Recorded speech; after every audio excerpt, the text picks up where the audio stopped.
Türkistan'da Çin zulmü devam ederken gün geçmiyor ki bir şehit haberi daha gelmesin. Anne ve babası Çin polislerince tutuklandıktan sonra kimsesiz kalan Uygur çocuklarına sahip çıkmak isteyen 1984 doğumlu Mahire Tohti, Çin polisleri tarafından illegal çocuklara bakmak suçundan tutuklanarak hapse atıldı. Gelen son bilgilere göre 10 Ağustos'ta Çin işgal güçlerinin ağır işkencelerine dayanamayan Mahire Tohti hayata gözlerini yumdu. Uygur TV olarak kendisine rahmet, Türk İslam alemine başsağlığı diliyoruz.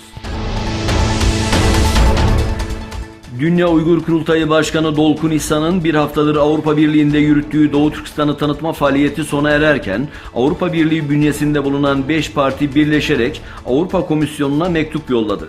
Mektupta Çin'in Doğu Türkistan'da uyguladığı sözde eğitim adı altındaki hapishanelerin boşaltılması ve Çin'in derhal bu tür işkence ve baskılardan vazgeçmesi gerektiği anlatıldı.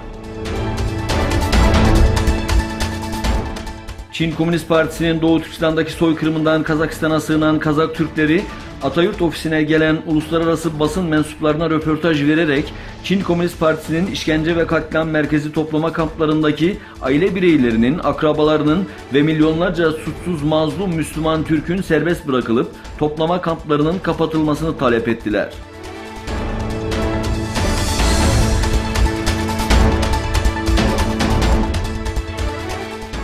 Dünyanın en büyük iki ekonomisi olan Amerika Birleşik Devletleri ve Çin birbirlerinden ithal ettiği 50'şer milyar dolar tutarındaki ürüne gümrük vergisi getirdiler.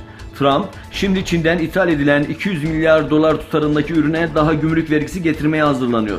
Trump, dün Beyaz Saray'da gazetecilere yaptığı açıklamada, Çin ile görüşmelerimizde çok başarılı olduk ancak onların arzu ettiği anlaşmaya biz hazır değiliz dedi.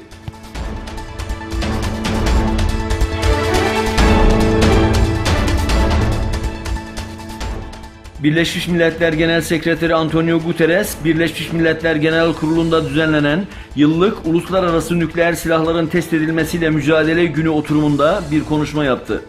Nükleer silahların test edilmesi ve yasaklanması arasında girip bir ilişki olduğuna işaret eden Guterres, nükleer denemelerin yoğun olduğu korkunç dönemde hayatını kaybedenleri saygıyla anıyoruz dedi.